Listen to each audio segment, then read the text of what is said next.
Ladies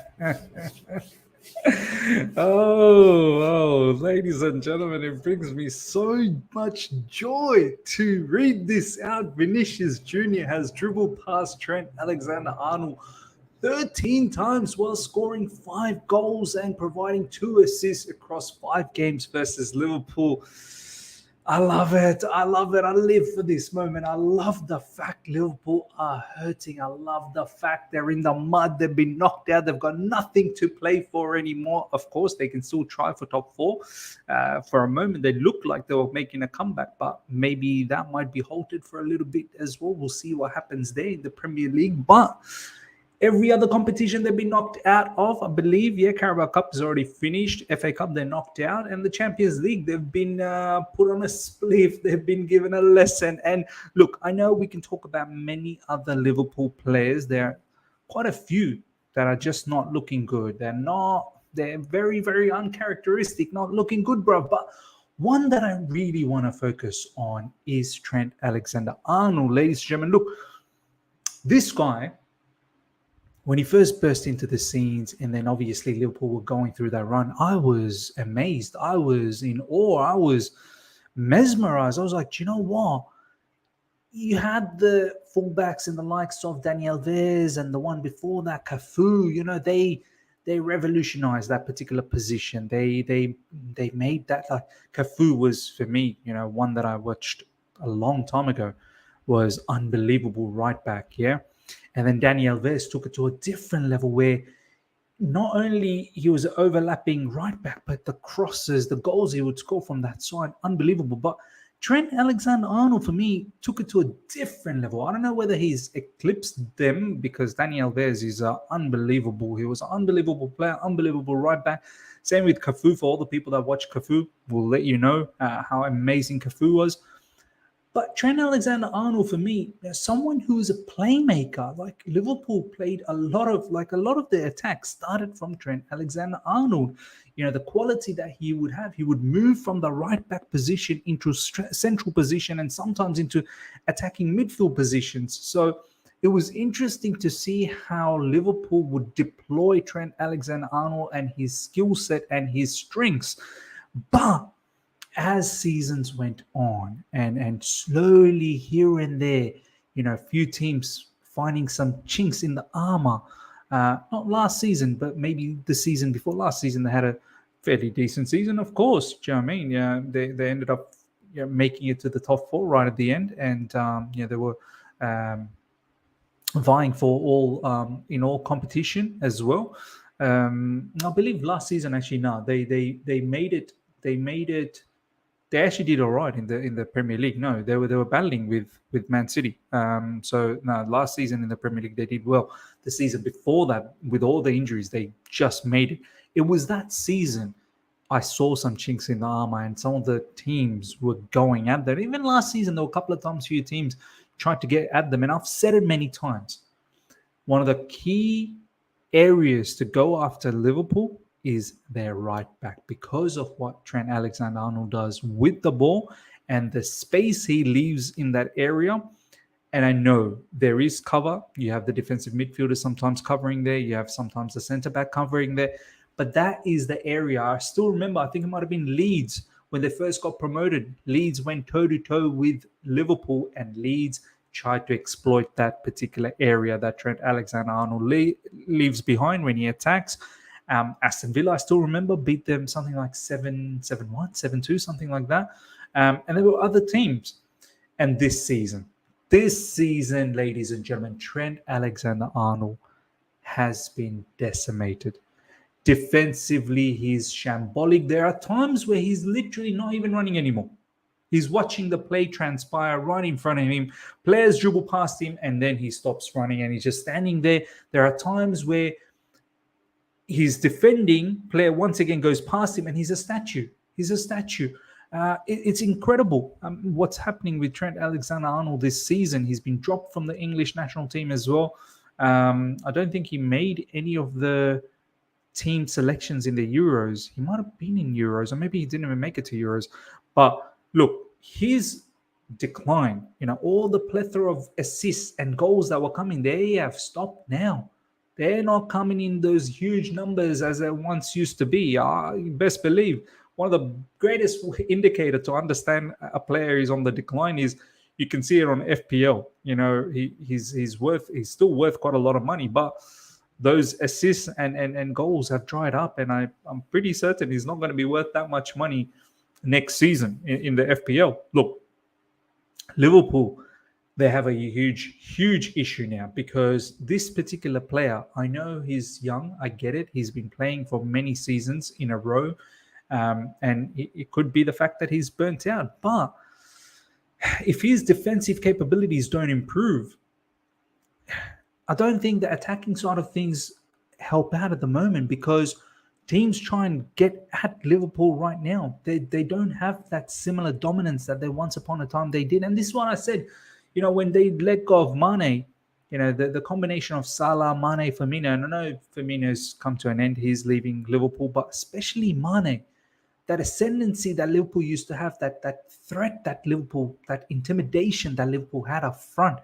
without Mane, it's not the same. And I'm not purely putting it all on Mane, that once he's left, it's all, sort of fallen apart. But he's a key component. He's a key component that, the opposition didn't want to go toe-to-toe. They wanted to stand back. But on top of that, it's not just Mane. Their midfield is looking very weak.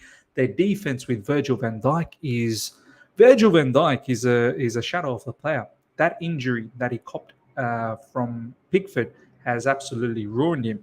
And I know there's a whole heap of other issues with Liverpool, but Trent Alexander-Arnold, they were trying to tell us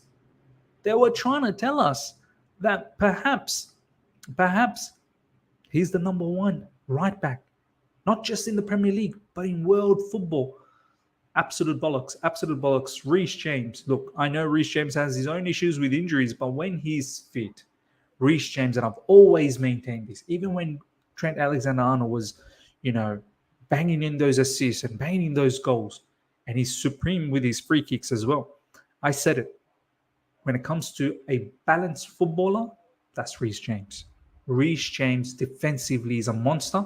Going forward, I don't think he's too far away from Trent Alexander-Arnold, and now I think he's gone in front of him.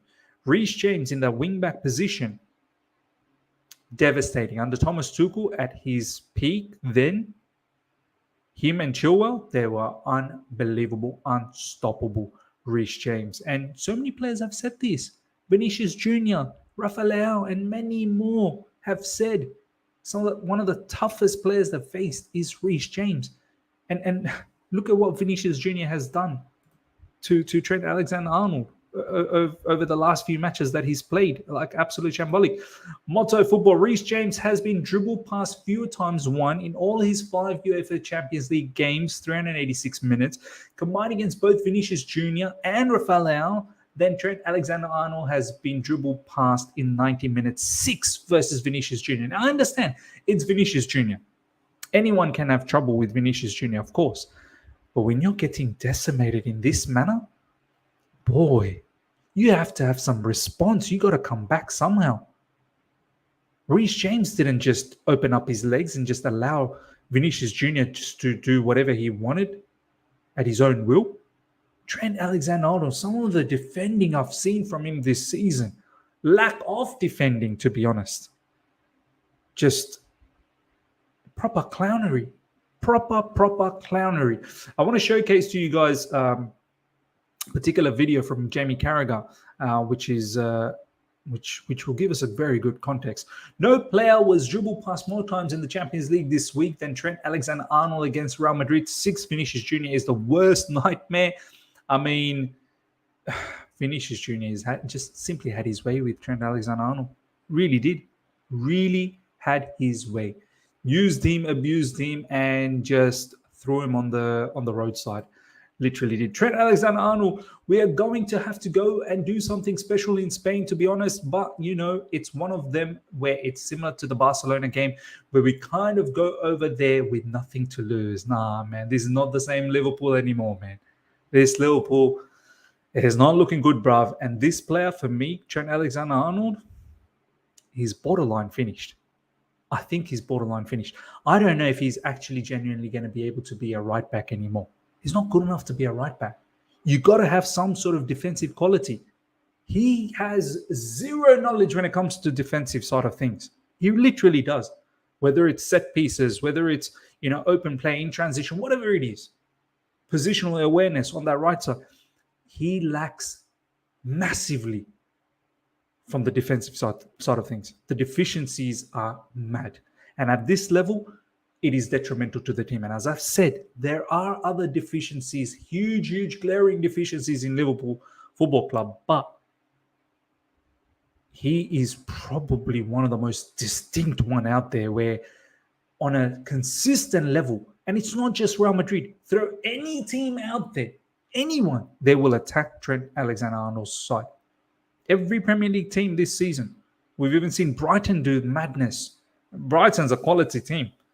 Brighton's done madness on Chelsea Football Club. So, Brighton is probably a separate story. Brentford as well.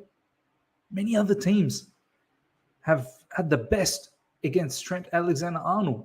I mean, to lose, 6-2 in aggregate against Real Madrid, albeit Real Madrid's a superb team. They really are. Defending champions. But to be toothless, spineless, wow. Second leg, 3-0 down. Three goal deficit. You'd think Liverpool would put up a fight, but they looked like they were scared to commit everything up front because they would have been opened up. And they did get opened up. Real Madrid just couldn't finish a few of those opportunities off. Long day for Liverpool. If Liverpool are trying to qualify for the UCL on a yearly basis, I'm not sure Trent is your man at right back. This is what Carragher is saying, ladies and gentlemen. Let's listen to what Jamie Carragher had to say, and let's try and react to some of this stuff. Say a lot of the time is very, very worrying, not just for Liverpool as a team, for him. And what I mean by that is that can't continue. What's happened this season with him and the amount of times he's been lacking defensively. Now, the problem they've got in that position is they've never had real competition. True. For Trent Alexander-Arnold. There is no real competition. And one of the reasons why is because he's been so good. And you think, well, who'd you buy? How much do you spend for someone who's not really going to play every week? But I think Liverpool are at the point now where they've got to go and buy a right back. Now, that's Jurgen Klopp's decision in terms of how good that right back is, how much he costs. But that lad needs serious competition because he's been playing now for 5 years at the top level, week in, week out, with no rest, and he's won everything. He's done absolutely fantastic. He's won more than I could ever dream of. And I'm so proud of him, a local lad coming through the ranks. But he needs help. And he needs to, at the end of this season, have a long think about where he is as a right back and that's the true point, where he is as a right back, because the way he's playing now, and let's be honest, this is how he played previously as well. It's just teams did not have the guts to take advantage of that situation that he left behind, in the right back position when he bombed forward. Now teams have started to pick this up and they're really honing in on it. And on top of all the other adversities that Liverpool have, it's just culminating and compounding on the situation. So Trent Alexander-Arnold will have to think down the track, is he really a right back? I mean, Klopp doesn't really play with the back three. Is he a wing back perhaps? Do you know what I mean? A little bit more protection with the CBs. Could he potentially play, I don't know, as a winger? Probably not. I don't know whether he has that blistering pace and that explosiveness as a 1v1. I'm genuinely thinking this kid, his career is on the line if he doesn't improve his defensive side of the game. Where he is at the moment, and I've always defended him in that he's played for one of the best teams in the world. So when you play for one of the best teams in the world, Liverpool are, you do a lot more attacking than you do defending. We all know his defending is not good enough. And I don't think it will ever be good enough. We're talking about a player who's played 260 games. It's not going to massively improve now. So when Liverpool drop off and aren't one of the best teams in Europe, like they have been the last 4 years, now they're one of the pack going for the Champions League. Then you're doing more defending, less attacking. You're seeing the worst traits of Trent, and not his strengths going forward. And that is a massive problem. And I thought this problem would rear its head when Klopp left. And maybe Liverpool dropped back to when I was a player, where most season we'd be trying to qualify for top four. If Liverpool are trying to qualify for the Champions League on a yearly basis, I'm not sure Trent's your man at right back. If Liverpool get back to being one of the best teams in Europe, which is what they will try and do next season, he is your man. But right now, the lad needs help. And also, I do question or think about what are the messages he's getting on a daily basis in terms of his defending. Is it actually highlighted? Do they want more from him? Because the lack of intensity when he goes to press and close down is just not there. It is not there, and it's a million miles away. And it's really been shown up this season. And that's a huge point. You know, without the ball, Liverpool this season, they just can't press teams as vigorously as they used to previously. It's because there's holes everywhere. There's holes. They're worried. Some of the players are just not in the level. And especially Trent Alexander-Arnold, he's reserved. He can't push forward and press like he used to back in the days, because he knows if he's beaten, then it's game over. It's literally game over. And I feel it'll continue to be shown up until he's given health, maybe off the pitch, by the staff working on his defending a lot more, or bringing a right back in. Does this not go back to the conversation we had before the game in the contrast between the two squads, Liverpool and Real Madrid, Liverpool's loyalty versus Real Madrid's ruthlessness in being able to transform a squad over the years? Yes, I agree with something like that. I mean, I think we always have this vision of is a player good enough? Now, when you talk about, say, the top 4 teams in England or top 6 teams, I always judge someone is good enough when they've won a league or a Champions League. That's almost that badge of honour. Those Liverpool players have got that. But once you win that, it doesn't mean you're good enough for the rest of your career. It's a huge point. I think this is where sometimes even us as fans, you know, looking at some of the Chelsea players, like, we forget. And this is the other thing about, you know, project and process. Just because you've achieved something or you've achieved a milestone, that doesn't mean from there on, that's it. It's always, you're now always just going to achieve milestones after milestone. Like, you've got to keep having the hunger. Just because a process is done or a project is complete, that don't mean that that's it, now you're guaranteed. Similarly with some of these players, just because you've won Champions League previously or you won the, you know, some big competitions previously, that don't mean that now that's it.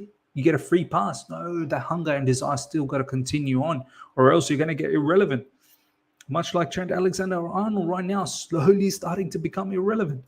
Because you've had that spell. Players peak at different times. You all think everybody peaks at 28, 29. But everybody's different. So you look at certain players, they have the best years in the early 20s.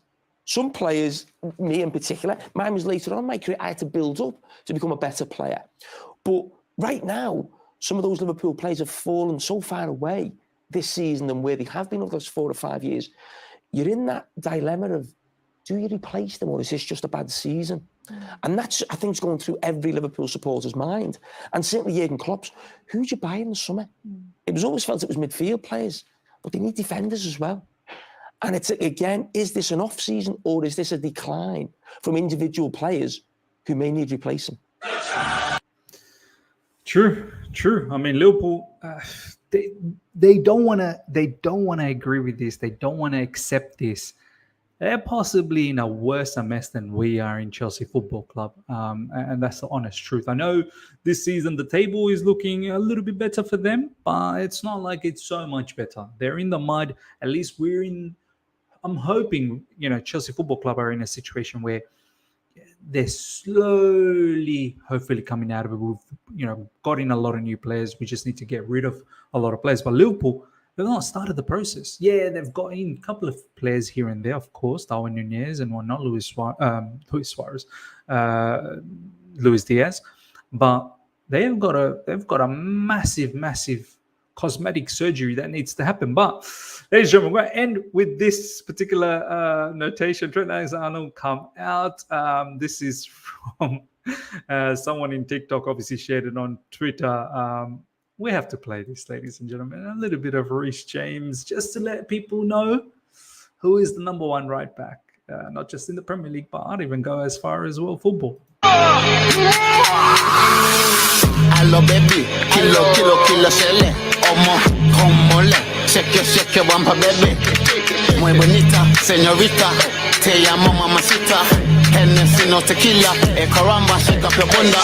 Hello baby, kilo shele, omo, komole, shake wampa baby, muy bonita, señorita, te llamo mamacita, Hennessy no tequila, caramba, shake up your bunda. Baby shark, goo gaga, go take the top. Mashallah, wanna get dance the first up.